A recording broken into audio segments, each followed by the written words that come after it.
Hi guys, welcome back to Class of Learning. You are with RAHUL SHARMA, your friend and guide, and today we're going to discuss the question जो हमें prepare करने हैं for December 2019 वो MEG5. आपने कहा MEG5 के वो 10 question जो पेपर में कंफर्म मिल जाएंगे. तो सर क्या पेपर आपने बनाया है? ऐसा क्वेश्चन हर बार बच्चे पूछते हैं तो मैं बोलता हूँ नहीं यार मैंने पेपर नहीं बनाया पहले के लिए ना. हाँ लेकिन ये वो क्वेश्चन है अगर आप कर लोगे तो लीस्ट 70% मार्क्स आपके सिक्योर हैं. आपने कहा 70% मार्क्स यहाँ आ रहे हैं तो बाकी 30 के लिए क्या करेंगे उसके लिए लास्ट में मैं फाइनल वीडियो देता हूँ बिफोर जज द पेपर. अगर आपको याद हो यहाँ पे हमने कहा सर पेपर में क्वेश्चंस कौन से करने हैं और जैसा कि बच्चे बात बोल रहे सर अब प्रिपरेशन टाइम है प्लीज बताइए कि हम क्वेश्चन शुरू कर देते हैं. Let's start the question. पहले क्लियर करना आप लोगों ने दिसंबर में शॉर्ट नोट्स की प्रिपरेशन करनी है.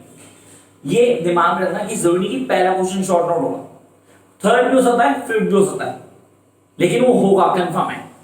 तो एक क्वेश्चन जो हमें करना है दैट इज शॉर्ट नोट्स. अब इस शॉर्ट नोट्स में हमें करना क्या, अगर गलती से कई लोग अब इंग्लिश ऑनर्स की बात करें सीरियसली आपने इंग्लिश ऑनर्स अगर आपने इंग्लिश ऑनर्स किया हुआ है और इंडियन क्लासिकल लिटरेचर पढ़ा हो तो आपके आधे डाउट तो यही से क्लियर हो जाएंगे क्योंकि इसमें आधे इंडियन क्लासिकल लिटरेचर का पार्ट है. Such as the short notes sir कितने इनको क्लियर करते हैं इनको समझेंगे. इनकी डिटेल वीडियो के लिए आप लोग चैनल सब्सक्राइब कर चुके हैं. आप वीडियो में जाएं सारी वीडियोस हैं सारी from beginning to the last each and every video on my YouTube channel. पहला कैथेसिस. सो व्हाट इज कैथेसिस, क्या होता है, चेंजेस क्या होते हैं. अभी शुरू मोदी सर किसी चीज को बिलीव ना करना. कैथेसिस डिफाइन करते हैं कैथेसिस होता क्या है, नाम क्या है सर, लिटरेरी नाम है. डिफाइन कर दी चीजों को डिटेल एक्सप्लेनेशन के लिए वीडियो में जाके देखें वहां पर ये पेपर में आने के चांसेस हैं, इसको याद रखना है. Come next one, that is superstructure. What is superstructure? Sir structuralism भी पढ़ना हमें, वो हमारे कोर्स में उसकी वीडियो दोबारा डालनी पड़ेगी. पिछले वीडियो में ये कोई बहुत प्रॉब्लम है. तो यहाँ सुपरस्ट्रक्चर क्या है, स्ट्रक्चरिज्म क्या होता है, कैसे उसको डील करेंगे, पोस्ट स्ट्रक्चरिज्म क्या है, ये सब डिफाइन करूंगा जल्दी आने वाली वीडियोस में. Then we are having the individual talent. Please इसको जनरल आंसर की तरह ही लिखना लेकिन अलॉन्ग विद द नाट्य शास्त्र कॉन्सेप्ट को क्लियर करके.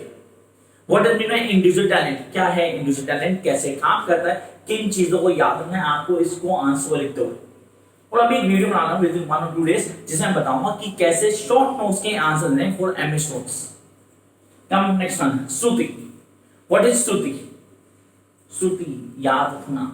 अब मैं इसको एक्सप्लेन नहीं कर रहा अभी लेकिन हाँ इसको जानना जरूरी है कि ये क्वेश्चन इस बार एक्सपेक्टेड है इन शॉर्ट नोट्स में.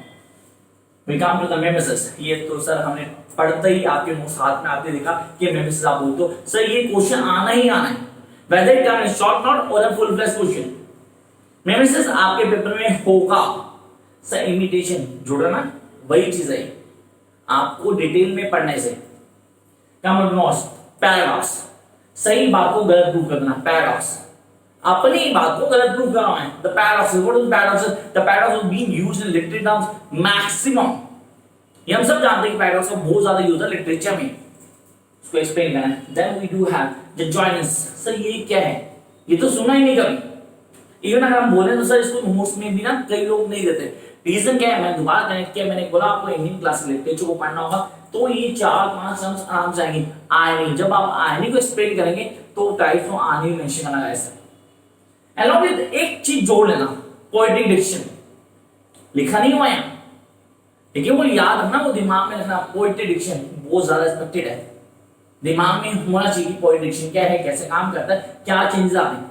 ये वेरी करता है पूरी तरह. रोमांटिज्म पोएटिक डिक्शन में यूज अलग है, न्यू क्लासिसिज्म अलग है. हम सारी चीजों को क्लियर करेंगे.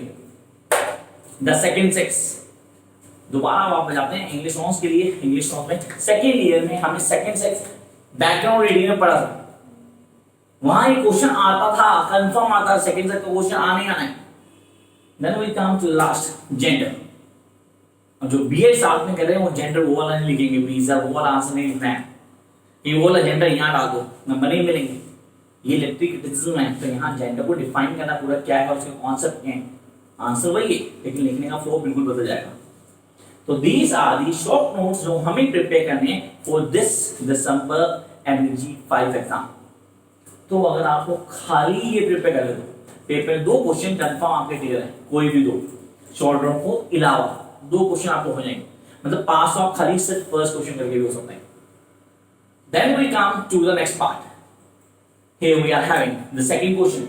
Evaluate I. Richard contribution to literary criticism. ये क्वेश्चन अपने आप में 5 क्वेश्चन का वर्क है, 5, एक नहीं, 2 नहीं, 3 नहीं, 4 नहीं, 5 क्वेश्चन का वर्क है और ये 100% पेपर में होता है। चेक कर लेना, इग्नोर की तरफ से अभी तक एमईजी 5 का कोई पेपर ऐसा नहीं आया जहां आई रिजेक्ट का कंट्रीब्यूशन का क्वेश्चन नहीं आया हो। घुमा फिरा के उसको डाल देते हैं। अब आपको आई रिजेक्ट के क्या व्यूज हैं, कैसे लिखता है, किन टर्म्स को हाईलाइट किया है, वो सब मेंशन होना चाहिए। तो आप जब डिटेल में पढ़ते हैं you can know each and everything. Notes में पूरी डिटेल है, हाँ ये नोट्स में आपको पूरा मिलेगा आपको। Then we come to the next phase. Now अब गिनती के 8 क्वेश्चन रहेंगे। सो द 8 क्वेश्चंस, ये 8 क्वेश्चन रोल प्ले करते हैं। जैसे कि why does Plato declare the role of poet as subversive. Sir role of poet as subversive, वो हर चीज में एडजस्ट करने की कोशिश करता है। आप भी तो करते हो, आप पोएट्री पढ़ते हैं, अपने दिमाग को अलग अलग फेज में घुमाते हैं, वो चीजों को सबवर्सिव करने की कोशिश करते हैं। तो यहाँ प्लेटो के रोल को देखना है। We guys need to clear the role of poet Plato as subversive. Come up next question. Discuss the ideas expressed by Clanbrooks in his essay "Irony as the Principle of Structure." Sir इसका नाम तो सुना ही नहीं हमने, we never heard this guy name। हमने पूरी MEG 5 detail पढ़ ली sir. तो यहाँ गलती कर लो, अगर आपने इसका नाम नहीं पढ़ा तो अभी के अभी निकालो, इसको सर्च करो, ये आपको मिलेगा। कहीं नहीं मिलता, मेरा नंबर दिया होता लास्ट में, हाँ वहां से वो नंबर ले सकते हैं और मुझे बता सकते हैं कि सर ये चीज नहीं मिल रही। Then you get notes. Concept clear करनी जरूरी है, क्या है कॉन्सेप्ट, कैसे डील करते हैं। और अब फाइनल टाइम में, now it's the right time to start. तो आपने कहा पहला टास्क हम एमईजी 5 को साथ लेंगे, क्वेश्चन दे दिए। मैंने आपको कहा कि एक हफ्ते पहले आपको गिनती के साथ 8 क्वेश्चन और मिलेंगे। ओवरऑल 18 क्वेश्चन आपके होते हैं, जो मैं हमेशा देता हूँ कि आपको ये करने हैं, उसके बाद आपको करने की जरूरत नहीं। आप इनको प्रिपेयर कर लीजिए, you are going to crack this paper guys. Come next one. Discuss Raymond Williams contribution to culture studies. अब यहां पे पहले क्लियर हो what does mean culture studies. Culture studies क्या है, कैसे काम करती हैं, और रेमंड विलियम का क्या रोल है इसमें, हमें ये एक्सप्लेन करना है। पहले हम डिफाइन करते हैं रेमंड विलियम के बारे में, उसका कंट्रीब्यूशन क्या कॉन्सेप्ट है, फिर कल्चर स्टडीज की क्या बताओ, कल्चर स्टडीज में क्या क्या चीजें ऐड ऑन की गई हैं वो हमें क्लियर होनी चाहिए। I hope you guys are getting this. You too guys. Next one. Comment on the implication of the death of author by Ronald Fox. ये मेरा और मेरे सारे स्टूडेंट जो यहाँ बैठे हैं इन सब के दिमाग में आता है कि क्वेश्चन सर कंफर्म आए। आपके दिमाग में आधा नहीं पता, लेकिन ये आएगा। आपने असाइनमेंट में भी क्वेश्चन दिए, और असाइनमेंट खुद बनाया ना तो क्वेश्चन भी आता होगा। हाँ कॉपी पेस्ट किया तो दैट्स डिफरेंट है। तो अभी रीड करना शुरू कर देना, ये कहीं ना कहीं जरूरी है। जब भी आप कोई आंसर लिख रहे होते हैं, चाहे वो असाइनमेंट के लिख रहे हो, तो ना उसको थॉरो नॉलेज होना जरूरी है। जब मेरे को किसी का पता ही नहीं how do I write the answer, I can not able to write the perfect answer, ये आपको ध्यान होना चाहिए। Come up next question.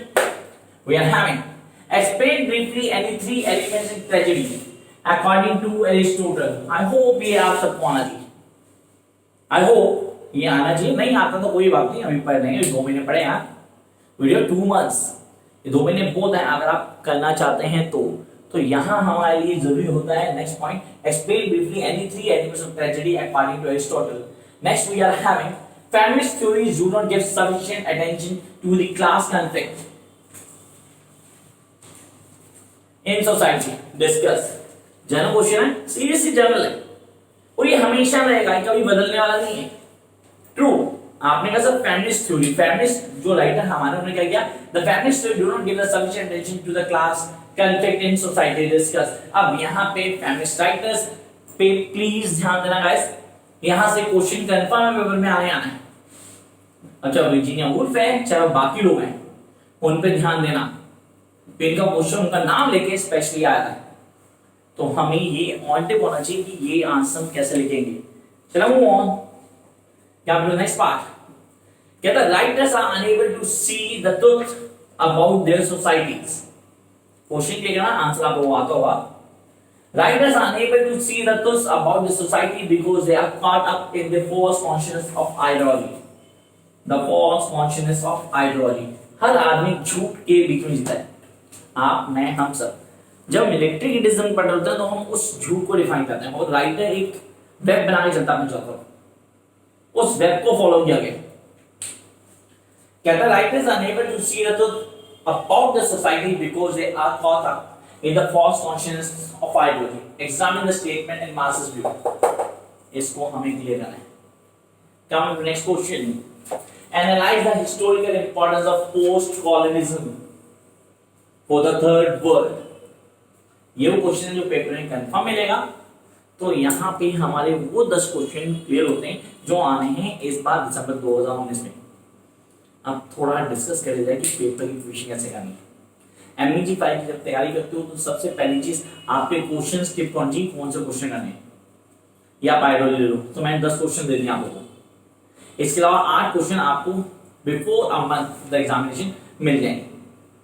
तब तक आप रजिस्टर सेटअप करेंगे। अगर नोट्स बनाए हैं तो बेटर है, नहीं बनाए तो हमें नोट्स दे सकते हैं, उसके लिए पहले पे करेंगे, आपके मेल पे आ जाएंगे नोट्स दो, नोट्स से सारे आंसर मिल जाएंगे आपको, उसको स्टडी करो। स्टडी करने के बाद क्लासेस को फॉलो करते रहना। मैं सारी क्लासेस देता हूँ।